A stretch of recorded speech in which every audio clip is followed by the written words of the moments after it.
raconte. Christophe Ondelatte. Je vais vous raconter l'histoire des chauffeurs de la Drôme au tout début du XXe siècle. Et il faut qu'on se mette d'accord sur ce que signifie le mot chauffeur. Dans cette affaire, le mot chauffeur ne désigne pas celui qui conduit. C'est pas une voiture, un taxi ou un camion. De toute façon, ça se passe en 1905, 6, 7, 8, 9. Il n'y a rien de tout ça.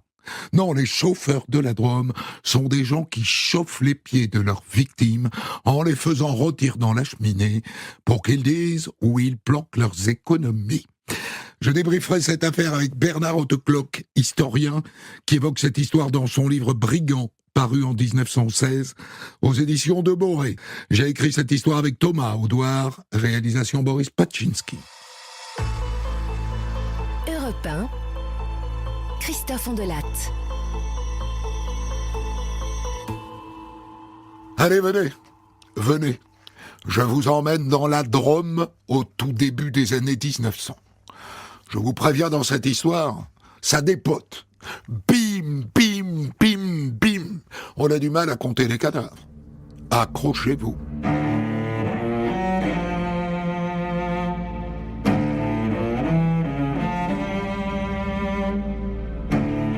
Ça commence le 7 novembre 1905 à Livron-sur-Drôme. Hé, t'as vu le vieux Vaneille ce matin? Eh non. Et je comprends pas. Il a pas ouvert ses volets. Eh bien, viens. On va aller frapper chez lui. Vaneille! Vaneille, t'es là? Si t'es là, ouvre! Bon, il répond pas. Mais tant pis, hein. On enfonce la porte de la cuisine, hein. Et il découvre une scène terrible. Le vieux Vaneille est là, accroupi devant la cheminée. Tout le côté droit de son visage est carbonisé. Et le côté gauche n'est qu'une plaie sanguinolente. On lui a fracassé la tête à coups de hache. Et on l'a laissé rôtir près de l'âtre. Mais qui a pu faire ça à ce vieux monsieur de 80 ans? Et pourquoi? Pour le voler? Ah ben oui. Toute sa petite maison est sans dessus-dessous. Et on a vidé les armoires et les tiroirs. Sauf que le vieux Vaneille ne roulait pas sur l'or, il était cheminot à la retraite. On lui a volé le peu qu'il avait, c'est-à-dire 7 francs 50. Tout ça pour 7 francs 50. Et maintenant... Au suivant. Au suivant. Moins d'1 an plus tard, à Bourg-de-Péage, toujours dans la Drôme, bis repetita. Dans la nuit du 22 au 23 septembre 1906, on s'en prend à la vieille Maria Juge, 75 ans. Une vieille fille, genre grenouille de bénitier. Elle habite près du château de Bondy. Et elle aussi, on lui a fracassé le crâne à la hache. Et elle aussi, on a retourné toute sa maison. Et elle aussi, on lui a pris tout son argent. Combien? Personne ne sait combien elle avait chez elle. Mais c'était pas grand-chose. Ça, c'est sûr. Et elle avait des ennemis. C'était Madame Juge. Des ennemis, j'en sais rien. Mais ce que je peux vous dire, c'est qu'il y a 3 semaines, à peu près, elle avait vu un homme rôder autour de chez elle. Et que ça lui avait fait drôlement peur, hein, au point qu'elle était allée dormir quelques nuits juste à côté, au château. Au suivant. Au suivant. 3 mois plus tard, fin janvier 1907, à Alixan, toujours dans la Drôme, dans le quartier des Tuiles Rouges, on s'en prend au vieux monsieur Delahaye, qui vit seul.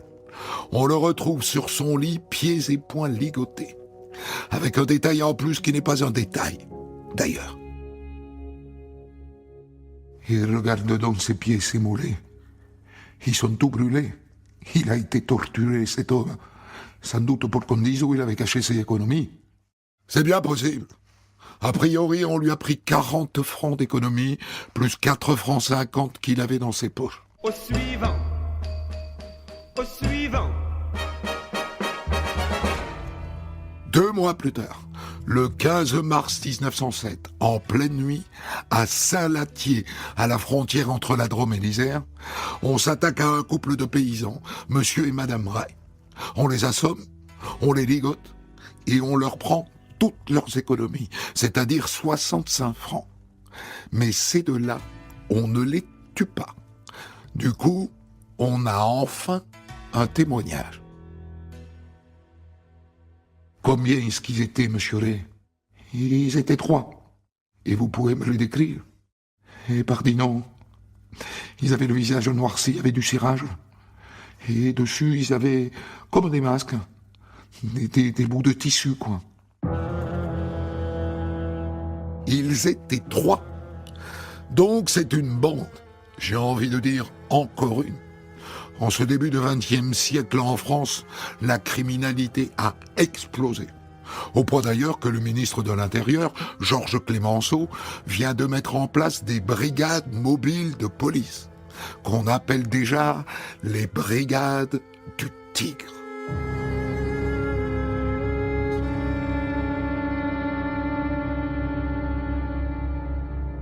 En attendant, ça continue. Au suivant. Au suivant. Le matin du 7 mai, à Braine, toujours dans la Drôme, on découvre le cadavre de monsieur Malbourret. Il est ligoté avec une corde, il a reçu un énorme coup au visage. Et lui aussi, on lui a fait rôtir les pieds dans la cheminée. Ses pieds sont comme du charbon. Quant à ses économies, envolées. Et là, pour le coup, c'est une très bonne affaire. Le père Malbourret avait 900 francs planqués chez lui. Et ceux qui l'ont tué et volé ont fêté ça sur place. Et le gars dedans, ils se sont fait à manger. Et ils ont bu tout son vin, putain, les soifs. À votre santé, messieurs. Vous ne perdez rien pour attendre.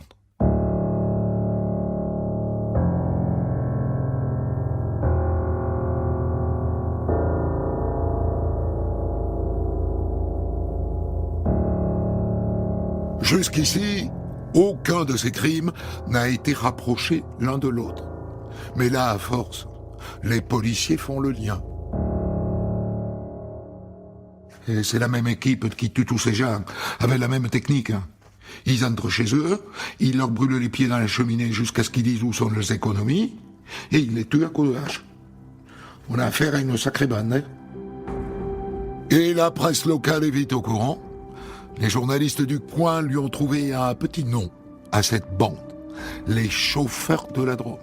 Et pas parce qu'ils conduisent, mais parce qu'ils chauffent les pieds de leurs victimes. Et aussi parce qu'il y a environ un siècle, au début du XVIIIe, une bande du même genre a sévi en Normandie. On les appelait les chauffeurs d'orgères. On avait fini par les arrêter. La bande était constituée de 20 personnes. Ils ont tous été exécutés. Et voilà, 100 ans plus tard, c'est reparti. Au suivant. Au suivant. La victime suivante est un meunier nommé Girard. Il a un moulin situé à Saint-Bonnet de Chavagne. Le 24 mai 1907, il rentre du marché de Romans-sur-Isère, il prend d'abord le train, et puis après il prend la route pour rentrer chez lui, par de petits chemins. Il a une grosse somme d'argent sur lui, dans les 3000 francs. Quand on retrouve son cadavre, sa montre est arrêtée à 10 heures. Certainement l'heure du crime.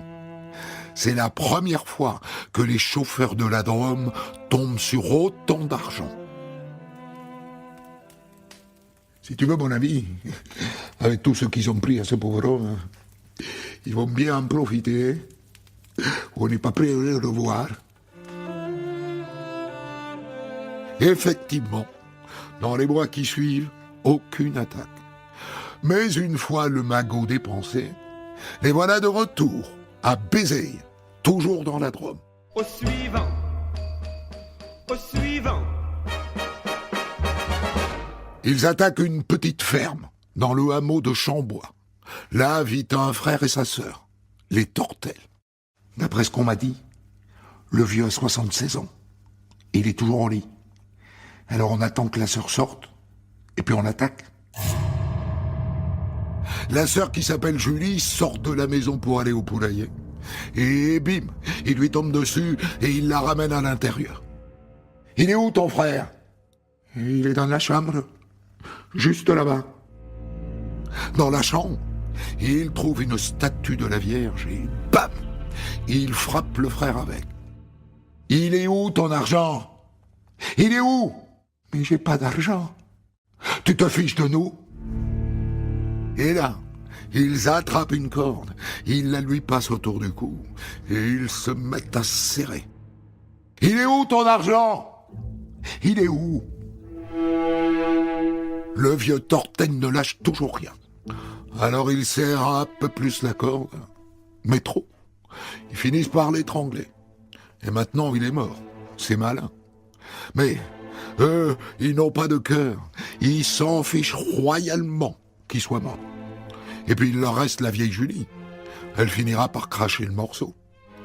En attendant, à table, ils sortent une poêle, ils cassent des œufs et ils se font une bonne omelette. Et regarde donc s'il y a du vin par là. Ah, il y en a, bien sûr. Églou, églou, églou, il vide toutes les bouteilles. Et alors, la vieille? Où qu'il est ton argent? Tu vas nous le dire. Mais j'en ai pas d'argent. Mais ils finissent par trouver le magot. Une boîte à sel planquée sous le lit. Dedans, il y a 220 francs. Avant de partir, ils étranglent la vieille Julie. Ils traînent son cadavre juste à côté de celui de son frère. Et ils les arrosent d'essence. C'est pas courant en 1907 d'avoir de l'essence. Et puis ils craquent une allumette.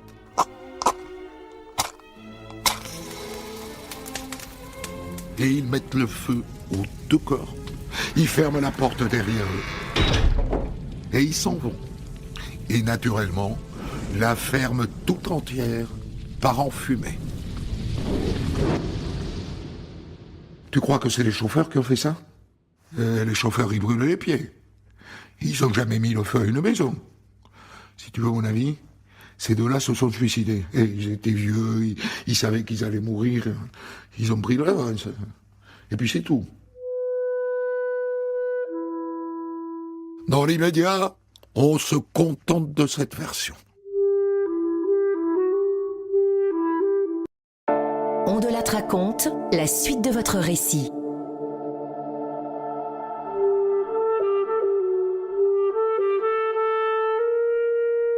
Et ils enchaînent. Au suivant. Au suivant. À Alixan, ils décident d'attaquer un certain monsieur Dorier, un vieux négociant en vin qui vit seul avec sa fille. Sa maison est bourgeoise. Il doit avoir de l'argent.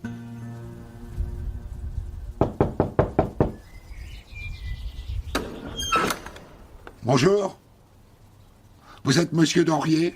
Je le suis. Que puis-je faire pour vous? Vous vendez du bon vin, c'est ça? J'ai là un tonneau. Vous pourriez me le remplir? Dorier naïf les fait entrer chez lui. Et une fois dedans, bim! Ils assomment la fille et bim! Ils assomment le père. Ils leur appuient sur la poitrine jusqu'à les étouffer. Et après, ils cherchent l'argent. Sauf que la maison est grande. Ils vident les armoires, ils retournent les tiroirs, ils ne trouvent que 2 francs 50 et 2 montres en or. Je comprends pas. Ils doivent avoir de l'argent, les gars. Où ils pourraient bien être leur argent, où ils pourraient bien être. Ils en ont. Un joli magot de 1000 francs. Mais ils ne le trouvent pas. Qu'importe. Ils sont chez un marchand de vin. Ils vont pouvoir se rincer le gosier. Églou, églou, églou, églou, les voilà ronds comme des queues de pelle. Et ils s'en vont, clopin, clopin.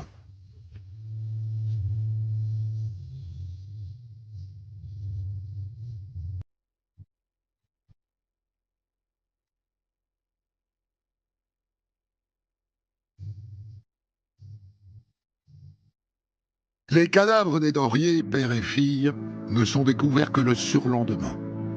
Et dans la salle à manger, les policiers trouvent quelque chose de bien intéressant. Ils ont oublié une veste. Et dans la poche de la veste, il y a un bon pour acheter des vivres.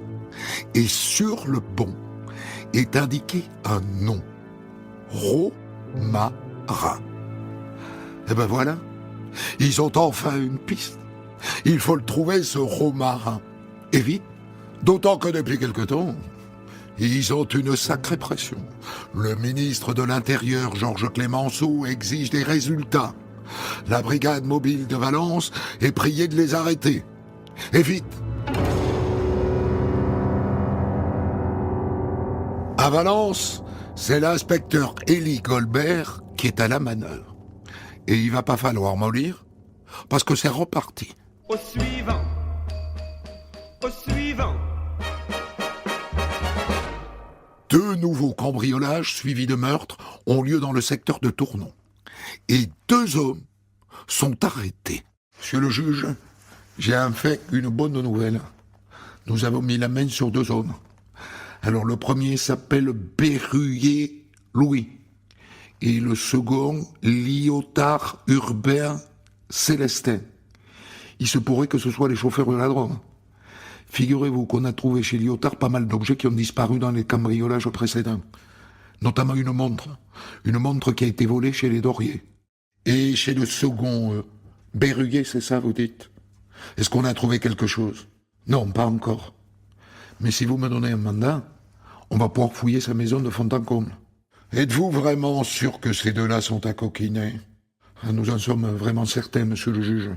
Nos hommes sont à leur basque, ils passent toute leur soirée ensemble à s'arsouiller dans les cafés de romans. Et par ailleurs, Urbain Célestin Lyotard a déjà été arrêté pour tentative d'assassinat.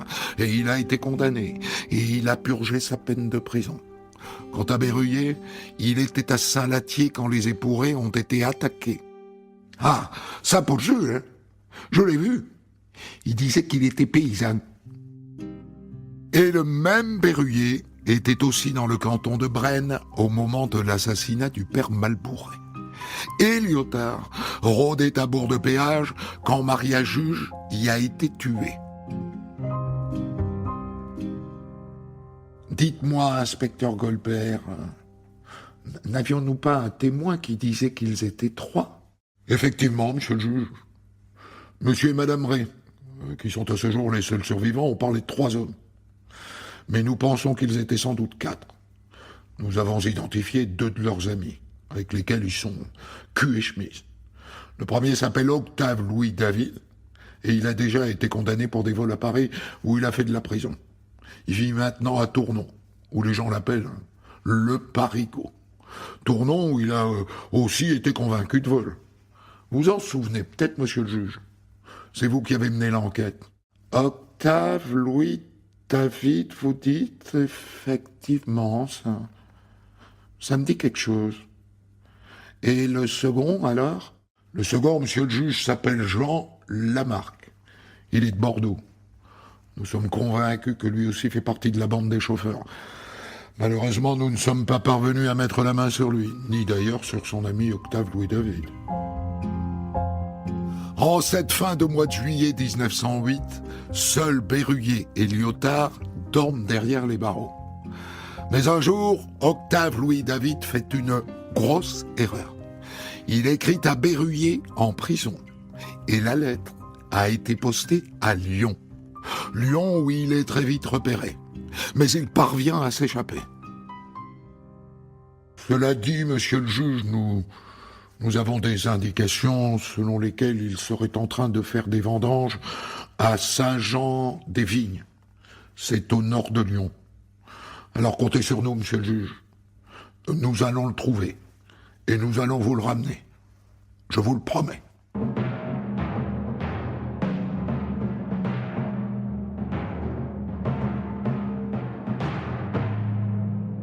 L'inspecteur Goldberg décide de lui tendre une embuscade. Bon, tu viendras avec moi, hein? On va se déguiser en paysan pour l'approcher. Et ça marche. Louis-Octave David est arrêté. Beau joueur. Et que voulez-vous? On a joué, on a perdu, hein. C'est comme ça. Et sa femme aussi est arrêtée. Elle aussi serait dans le coup. Une chauffeuse avec des chauffeurs.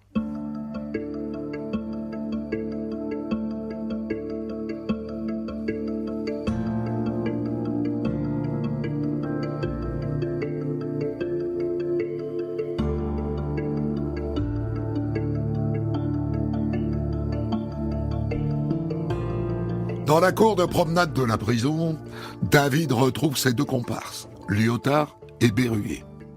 Eux, pour l'instant, ils n'ont reconnu qu'un seul vol. Et l'inspecteur Goldberg compte sur David pour en avouer d'autres. Car il a en main une carte maîtresse, sa femme, quitte à mentir un peu. Nous pensons, monsieur David, que vous êtes impliqué dans le vol commis chez monsieur et madame Ray. Et dans le meurtre du meunier. Mais c'est pas vrai. C'est n'importe quoi. En êtes-vous certain, David? Parce que d'après vos amis Lyotard et Berruyer, votre femme était dans le coup elle aussi. Ils sont formels. Ils bluffent, bien sûr. Lyotard et Berruyer ne lui ont rien dit de tout ça. Mais il sait que David est très attaché à sa femme. Bien joué, inspecteur. Ils vous ont dit ça? Oh les lâches. Oh les salauds. Si vous sortez ma femme de cette affaire, je vous raconte tout. Et Louis-Octave David se met à tout déballer.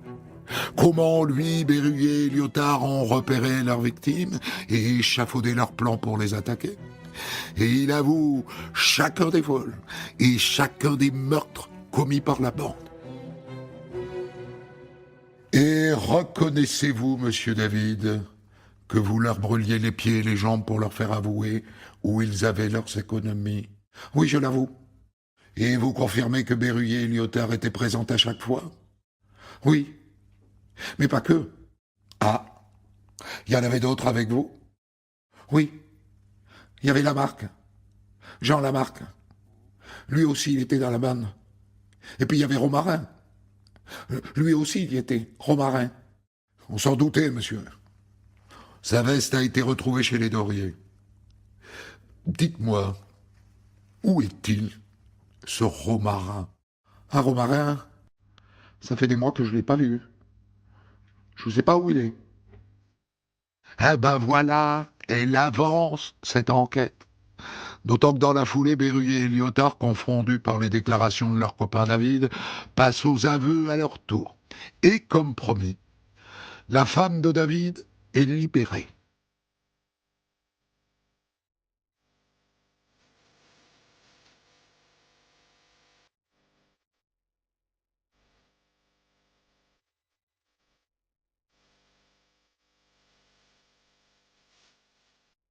Pour boucler le dossier, il faudrait maintenant coffrer Lamarque et le fameux Romarin. Au bout de quelques semaines, Louis-Octave David finit par lâcher une info.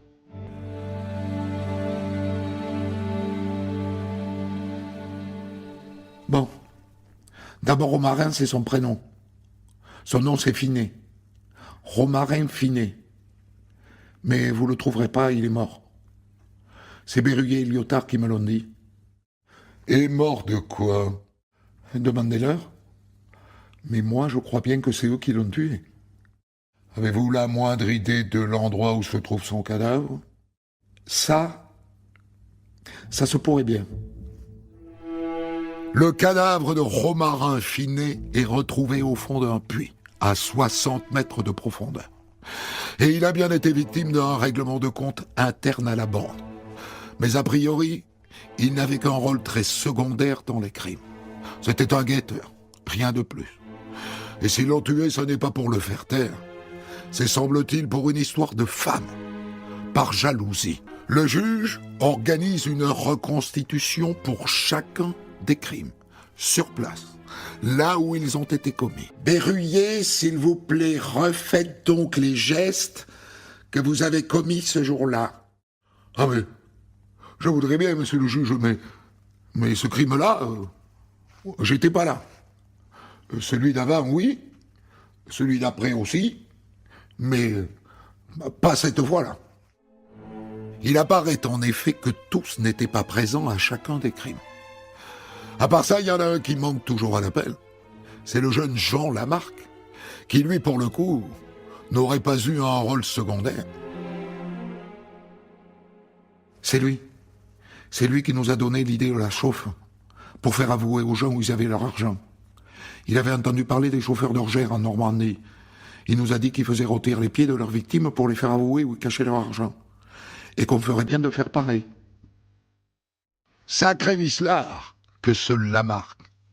Dommage qu'on n'ait pas mis la main sur lui. Il sera jugé par contumace.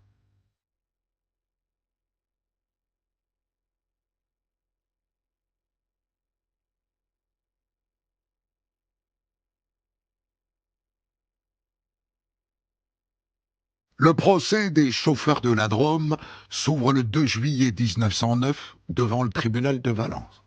Des journalistes ont fait le déplacement de toute la France pour suivre les audiences.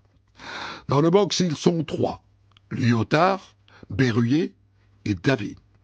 Plus un 4e qui s'est glissé dans le dossier au dernier moment. Un certain Louis-Lucien Brognier, qui aurait participé au cambriolage chez les Doriers. Mais rien de plus. On commence par lire l'acte d'accusation. Une tannée. Le document fait plus de 100 pages. 100 pages pour raconter un à un les 17 meurtres commis par la bande. Sa lecture prend plus d'1 heure et demie.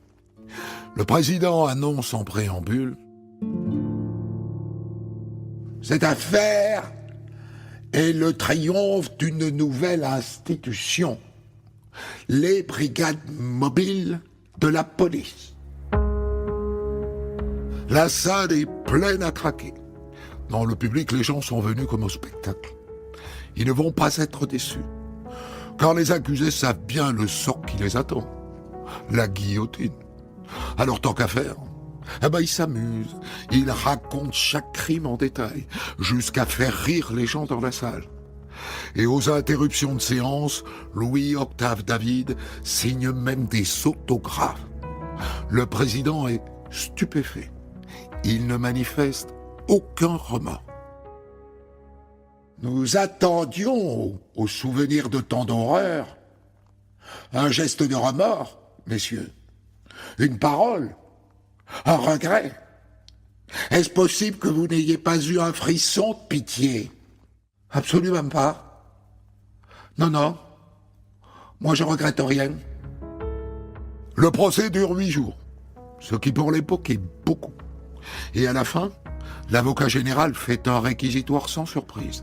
Un long réquisitoire qui dure toute une journée et qui se conclut ainsi. Pour Berruyer, Lyotard et David, je vous demande la peine capitale. Le délibéré dure 2h45 et le verdict tombe. Les 3 chauffeurs de la Drôme, plus Lamarque qui est en cavale, sont condamnés à mort.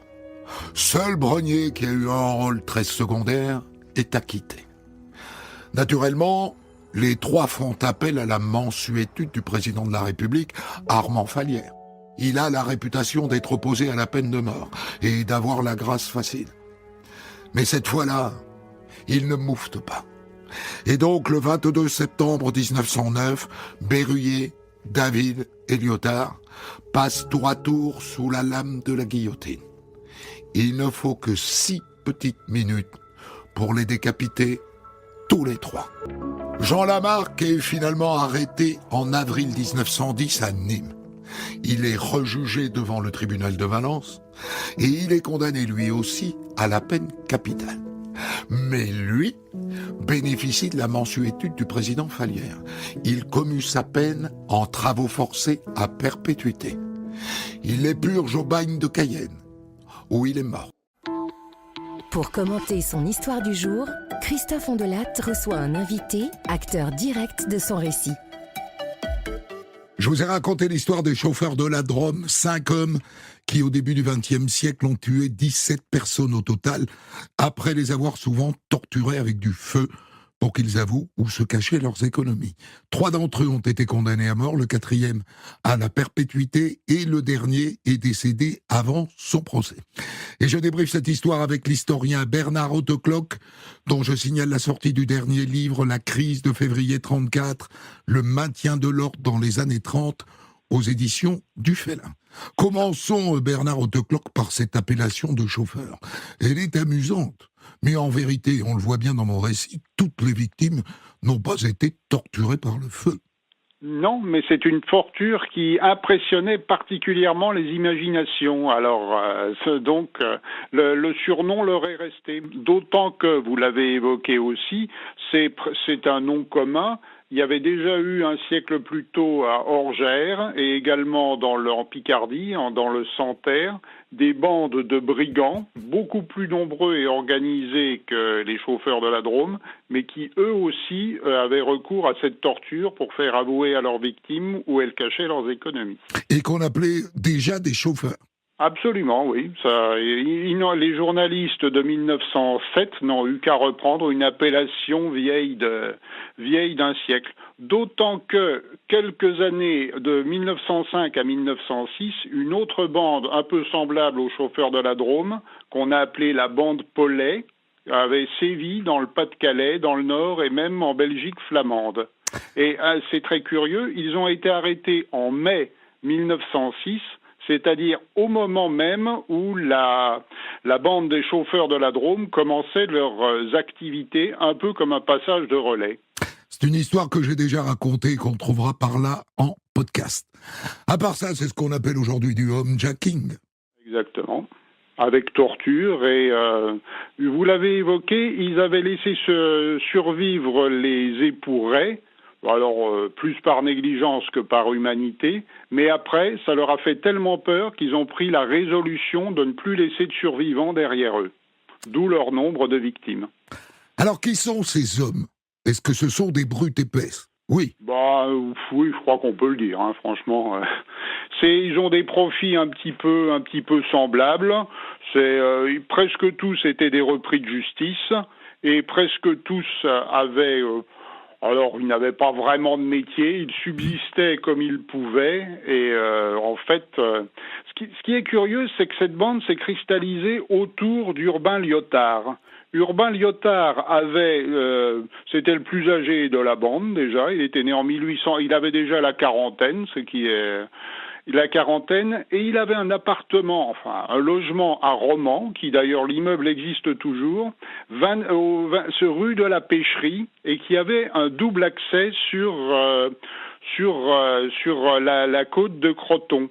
Et c'est autour d'Urbain Liotard, de sa maîtresse et de l'appartement que s'est cristallisée la bande, que se sont organisées leurs activités délinquantes. Un double accès pour entrer par un côté, sortir de l'autre, c'est ça ? Exactement. En cas de descente de police, ça peut avoir... Et d'ailleurs, ça leur a permis de rester en cavale une semaine de plus. Alors, il y a un truc qui est assez marquant, c'est qu'à chaque fois qu'ils ont volé assez d'argent, ils font bombance sur place. Ils font une omelette, ils picolent. Oui, exactement. C'est original parce que la plupart du temps, les délinquants ne s'attardent pas sur le lieu du crime. Eux, c'est exactement le contraire. Un petit peu comme pour défier leur peur d'être pris, ils font bombance. Je crois qu'une fois, ils sont même restés toute la nuit. Ils ne sont repartis qu'à l'aube.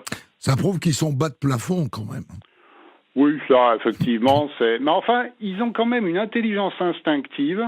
Ils avaient compris que ce qui les protégeait, c'était que la gendarmerie de l'époque n'était pas outillée pour la police judiciaire. Donc, ils avaient compris qu'à condition de commettre leur crime avec un certain intervalle de temps et tantôt dans le nord du département, tantôt dans le sud, tantôt dans l'est, tantôt dans l'ouest, ça leur permettrait d'échapper aux recherches. Et effectivement, ils sont bien restés 2 ans sans se faire prendre. Alors Bernard Hautecloque, cette affaire se déroule dans le contexte de la création par Georges Clemenceau de ce qu'on a appelé les brigades mobiles. Exactement. Quel est le contexte de cette création? Qu'est-ce qu'elles apportent? Qu'est-ce qu'elles changent? Alors, il faut savoir que, vous l'avez dit d'ailleurs, les années 1900 ont vécu une véritable explosion de la criminalité, en particulier dans les zones rurales. Et en particulier dans les villes de province. Pas tant à Paris où la préfecture de police était assez efficace, mais dans le reste de la France. Or, c'était également des années où il y avait, les tensions sociales étaient très fortes et les grèves plus ou moins insurrectionnelles nombreuses, ce qui fait que la bonne partie de l'armée et de la gendarmerie étaient mobilisés pour contrôler ces grèves. Les délinquants en profitaient. Et Clemenceau, qui était justement ministre de l'Intérieur, on parle de 1906-1909, avec l'aide d'un grand policier, Jules Sébille, a décidé de créer une nouvelle structure. Alors d'abord, il a appelé ça les sections de recherche dans les départements, dans les années 1907, qui ont donné les brigades mobiles par le décret du 30 décembre 1907, c'est-à-dire quelques mois avant l'arrestation des chauffeurs de la Drôme. C'est de la police judiciaire, quoi. Pas seulement, essentiellement police judiciaire, mais également contre-espionnage. Le premier succès de ces brigades mobiles, qui n'étaient d'ailleurs même pas encore officiellement créées, ça a été l'arrestation du traître de Benjamin Hulmeau. D'accord. Qu'est-ce qu'elles changent, ces brigades, sur le terrain? Quelle méthode est-ce qu'elles appliquent qu'on n'appliquait pas jusque-là? Alors, d'abord, elles sont mobiles, comme le nom l'indique, c'est-à-dire qu'elles ne sont pas prisonnières d'un canton, comme l'étaient les brigades de gendarmerie, mais peuvent se déplacer dans toute une région, voire théoriquement dans toute la France. Ensuite, elles ont un équipement scientifique moderne, qui contraste avantageusement avec les méthodes passablement archaïques des polices de ville et de la gendarmerie de l'époque. Ce n'est plus vrai aujourd'hui. De quoi parlez-vous, là, l'équipement scientifique? Par exemple, les empreintes digitales qui, justement, à l'époque, commençaient à être acceptées devant les tribunaux, toutes les sciences criminalistiques. On fait également l'identité judiciaire, qui en était assez balbutiement. Ils appliquent toutes ces méthodes, et c'est ce qui leur a permis de beaux succès. J'ajouterais qu'ils avaient également un avantage, c'est d'être soutenus par deux grands patrons, Clemenceau, et également Jules Sébille, un très grand policier. S'il n'y avait pas eu Jules Sébille, son énergie et son efficacité, sans doute les brigades mobiles n'auraient pas eu le succès qu'elles ont eu. Alors comment deviennent-elles les brigades du Tigre? Uniquement par la série télé? Oui, la série télé date des années 1970. Alors c'est ça qui a fixé le nom pour la postérité. Clemenceau. C'est cela. C'est cela, c'était une très bonne série, soit dit en passant. Alors, est-ce que le titre, le nom leur avait été affublé un peu plus tôt? C'est possible. C'est possible. Mais c'est Clemenceau était déjà appelé le Tigre à cette époque, par son caractère redoutable. Et sa moustache. Oui. Est-ce qu'on peut imaginer que les chauffeurs de la Drôme aient fait beaucoup plus de victimes que 17? Écoutez, on peut imaginer beaucoup de choses parce que, vous l'avez dit, le procès a été très long et l'instruction a été extrêmement compliquée. Moi, quand je suis allé aux archives judiciaires, ça remonte déjà à presque 10 ans, moi, le volume de la paperasse m'a fait reculer. Il y avait tellement d'agressions que le procureur l'a dit expressément. Il y a des agressions, même des meurtres, dont on les soupçonne, mais que nous n'avons pas été capables de prouver. Donc oui, c'est parfaitement possible que le procès n'ait révélé qu'une partie émergée de l'iceberg. Merci beaucoup Bernard Hautecloque, c'était toujours moi qui vous remercie. Passionnant de parler avec vous et de profiter de votre connaissance de l'histoire de la police à cette époque. Je rappelle votre dernier livre, La crise de février 34, le maintien de l'ordre dans les années 30, paru aux éditions du Félin. Des centaines d'histoires disponibles sur vos plateformes d'écoute et sur europe1.fr.